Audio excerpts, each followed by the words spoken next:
Baikin teman-teman kami. Bebaskan teman-teman kami. Yang di dalam sana buka pintunya. Buka. Saling jaga. Saling lindungi. Kita tinju ke atas, bukan ke samping, betul? Tinju kita ke atas, bukan ke samping, betul? Negara ini layak untuk dapat pemerintah yang lebih baik. Negara ini layak untuk dapat perwakilan yang lebih baik. Penjahatnya bukan kita, tapi mereka, betul? Yang bakar bukan kita, tapi mereka, betul? Revolusi! Revolusi. Revolusi! Revolusi. Revolusi! Revolusi. Rakyat tidak boleh bicara. Sekarang Pak Jokowi cari saya di UGM. Alhamdulillah, udah semua, nggak ditahan, alhamdulillah, maju terus, alhamdulillah, Allahu Akbar, rakyat menang, Prabowo, Prabowo jangan takut sama Jokowi, alhamdulillah, maju terus Prabowo, habisi para koruptor. Terima kasih Polda Metro Jaya. Dokter Tifa juga kooperatif, tetapi ternyata ada hal teknis yang nanti kita akan Allahu Akbar, hidup rakyat, hukum jasa palsu. Allahu Akbar, hidup Polda.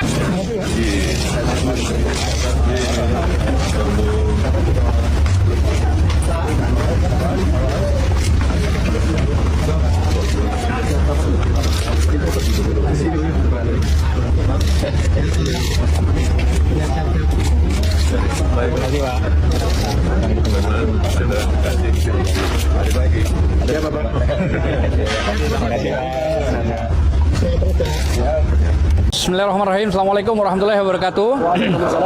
Bahwa alhamdulillah kami tadi dari Dumas, setelah dari Dumas ketemu Humas di KPK. Dan kami banyak sekali audensi dengan Humas KPK bahwa poin tanggal 10 kemarin kita ajukan Dumas tentang OCCRP terhadap tuduhan mantan presiden kita ke-7 Joko Widodo yang dianggap korupsi nomor 2 terbesar di dunia. Oleh karena itu, kami tanggal 15 memang dapat jawaban surat bahwa akan ditindaklanjuti nanti oleh Humas hanya dalam proses penyelidikan. Nah, tadi kita bicara panjang lebar sama Humas, kebetulan ada di sebelah saya Mas Wahendar dan menyerahkan kepada kita untuk menyampaikan ini. Poin yang akan disampaikan bahwa Dumas yang kita adukan dalam bentuk mungkin laporan itu diterima oleh KPK. Nah, itu dulu ya. Yang kedua, setelah diproses, maka diajukan ke pimpinan dan kepala Humas. Dan sekarang Humasnya ada. Dan insya Allah nanti bahkan kita akan diterima audensi oleh pihak KPK tentang soal OCCRP tersebut. Gitu loh ya. Nah, dibatasi dengan maksimal 8-10 orang. Nah, jadi kami dalam hal ini sudah merasa agak lega bahwa KPK mendengarkan apa yang diinginkan oleh rakyat. Itu dulu ya. Jadi ditambah lagi dengan adanya FPI, TPUA yang mengajukan, Tim Pembela Ulama dan Aktivis, harusnya Prof. Egy, tapi saya mendampingi sebagai sekjen, ada DHL dan lain-lain termasuk Bang Rizal tadi, dan ada juga AAB, Aliansi Anak Bangsa, serta Korlabi dan Kontra SM, saya Komisi Perlindungan Hukum dan Pembelaan Hak-Hak Rakyat. Jadi sekali lagi, dalam waktu tidak lama, KPK akan mengundang kami melalui surat ya, kira-kira begitu ya. Nanti akan diinformasikan Akan langsung Pak melalui email atau telepon biasanya. Oh, telepon ya, biasa telepon atau surat. Yang poinnya itu adalah diterima kapan mau audensi. Dalam konteks apa? OCCRP tuduhan terhadap mantan presiden ke-7 yaitu Joko Widodo. Nah, itu di acara nanti audensi apa yang akan diambil sikap ya kita menyerahkan sepenuhnya kepada KPK. Gitu loh ya. Kita hanya sebagai rakyat poinnya malu ya, OCCRP itu kok seenaknya sih menuduh mantan presiden kita ini korupsi bahkan nomor 2. Nah, tuduhan-tuduhan itu apa sih yang kami berharap KPK bisa memanggil mantan presiden ke-7 Joko Widodo ini untuk diperiksa. Tujuan kami itu apa hasil pemeriksaan itu, silahkan KPK mempublikasikan apakah ada unsur yang terpenuhi atas tuduhan-tuduhan tingkat korupsi dunia itu yang dibilang OCCRP. Nah, tetapi Tetapi jangan lupa Joko Widodo sebagai mantan presiden juga saya menyarankan, semua menyarankan termasuk FPI dan organisasi Islam yang lain, klarifikasi dong, sampaikan kepada publik bahwa tidak benar. Dan selain daripada itu, kami juga mohon kepada Presiden mantan Joko Widodo ke-7 ini untuk melalui dia pribadi bisa, melalui lawyer internasionalnya bisa, untuk disomasi OCC RP yang ada di Belanda itu. Misalnya 7 hari tidak ada, 2 kali tidak ada, 3 kali, ajukan proses gugatan di Den Haag Belanda bahwa kami sebagai rakyat mendukung kalau itu tidak benar. Mungkin itu aja lah informasi yang kita sampaikan. Terima kasih, saya kira. Baik, Assalamualaikum warahmatullahi wabarakatuh. Kami dari Front Persaudaraan Islam hari ini melakukan aksi demonstrasi di depan gedung KPK. Tidak lain tidak bukan karena berdasarkan yang tadi disampaikan oleh Pak Azam Khan, telah adanya laporan dari organisasi yang fokus di dalam menangani masalah korupsi, yaitu OCCRV. Seharusnya KPK terus bergerak, bekerja secara maksimal. Jangan nunggu. Itu tandanya itu diam. Itu tandanya itu bungkam. Itu tandanya KPK namanya masih berada di bawah ketiak Jokowi. Sementara Jokowi itu sekarang bukan lagi presiden, tapi mantan presiden, dan tidak ada hak imunitas. Siapapun kalau memang Jokowi salah, maka Jokowi harus diperiksa, harus dipanggil. Apalagi tadi telah jelas-jelas kalau memang Jokowi tidak korupsi berdasarkan laporan dari OCCRP, seharusnya Jokowi melakukan somasi. Tapi faktanya tidak. Bahkan justru yang ada OCCRP ini diintimidasi, bahkan diancam mau dibom infonya.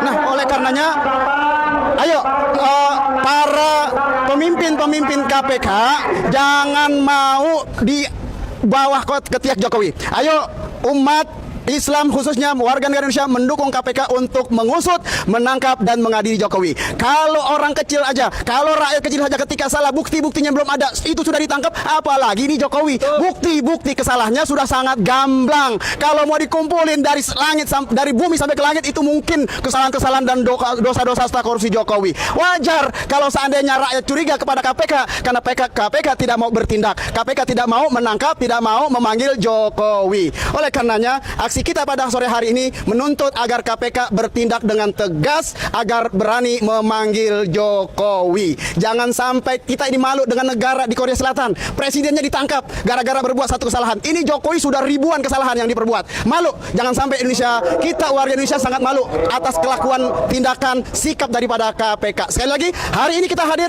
untuk menuntut KPK agar segera tangkap dan adili Jokowi. Takbir. Sallu ala Nabi. Terima kasih. Agar Bapak Joko Widodo dihukum. Keinginan kami sangat sederhana, terukur dan konstitusional. Kami hanya menuntut satu hal. Majelis hakim yang kami muliakan, mari kita jernihkan pandangan kita dan riuh rendahnya dinamika sosial di luar sana. Kami melihat ada dikotomi yang keliru dalam memandang perkara ini. Di satu sisi para pendukung Joko Widodo kerap menuntut dengan keras agar terdakwa dijatuhi hukuman yang berat. Namun di sisi lain, kita bisa melihat terdakwa maupun para pendukungnya tidak pernah sekalipun menuntut agar Bapak Joko Widodo dihukum. Keinginan kami sangat sederhana, terukur dan konstitusional. Kami hanya menuntut satu hal, agar keabsahan sebuah ijazah dapat dibuktikan secara terang benderang di hadapan hukum dan pengadilan. Namun apa yang kita saksikan sepanjang proses peradilan ini sungguh sebuah ironi yang mendalam. Ruang pengadilan yang mulia ini ternyata sengaja atau tidak telah dipersempit ruang lingkupnya. Persidangan ini ditarik menjauh dari hulu masalahnya. Kita tidak sedang diajak untuk menguji kebenaran material dari ijazah yang menjadi pokok permasalahan, melainkan kita terjebak dalam labirin penafsiran formalitas perihal pasal-pasal pencemaran nama. Assalamualaikum warahmatullahi wabarakatuh. Salam sejahtera untuk kita semua. Selamat datang kembali di channel Jejak Fakta. Saudara-saudara, beberapa hari terakhir media sosial kembali dihebohkan oleh berbagai unggahan yang mengaitkan nama Presiden Joko Widodo dengan sejumlah isu hukum dan politik. Berbagai video, foto, hingga dokumen beredar luas dan memunculkan beragam spekulasi di tengah masyarakat. Salah satu narasi yang paling banyak menarik perhatian adalah adanya klaim mengenai penerbangan baru dan polemik yang selama ini menjadi sorotan publik. Namun, sehingga saat ini berbagai informasi tersebut masih menjadi perdebatan dan perlu diingat berdasarkan sumber yang dapat dipertanggungjawabkan. Di sisi lain, sejumlah tokoh dan pengamat maupun masyarakat menyampaikan pandangan yang berbeda-beda. Ada yang menilai bahwa persoalan ini harus diusut secara terbuka dan transparan agar tidak menimbulkan keraguan di tengah masyarakat. Sementara itu, pihak lain berpendapat bahwa setiap tuduhan harus dibuktikan melalui proses hukum yang berlaku dan tidak cukup hanya berdasarkan opini atau informasi yang beredar di media sosial. Perbedaan pandangan seperti ini merupakan hal yang biasa dalam negara demokrasi. Karena itu, penting bagi kita untuk menghormati proses hukum dan menghindari kesimpulan yang terburu-buru sebelum ada keputusan resmi dan lembaga yang berwenang. Di tengah derasnya arus informasi, masyarakat juga dihadapkan pada tantangan untuk memilah mana informasi yang telah terverifikasi atau mana yang masih belum dugaan atau klaim yang belum terbukti. Sikap kritis menjadi sangat penting agar kita tidak mudah terpengaruh oleh informasi yang belum jelas kebenarannya. Bagaimana menurut Anda? Apakah isu yang sedang ramai ini akan menimbulkan titik terang melalui proses hukum yang berlaku? Ataukah perdebatan ini masih akan terus berlanjut? Tulis pendapat Anda di kolom komentar dengan tetap menjaga etika dan saling menghormati pendapat pandangan. Terima kasih telah menyaksikan video ini. Jangan lupa dukung channel Jejak Fakta dengan menekan tombol like, subscriber, dan aktifkan lonceng notifikasi agar tidak ketinggalan pembahasan terbaru mengenai isu-isu yang sedang menjadi perhatian publik. Sampai jumpa di video berikutnya. Terima kasih.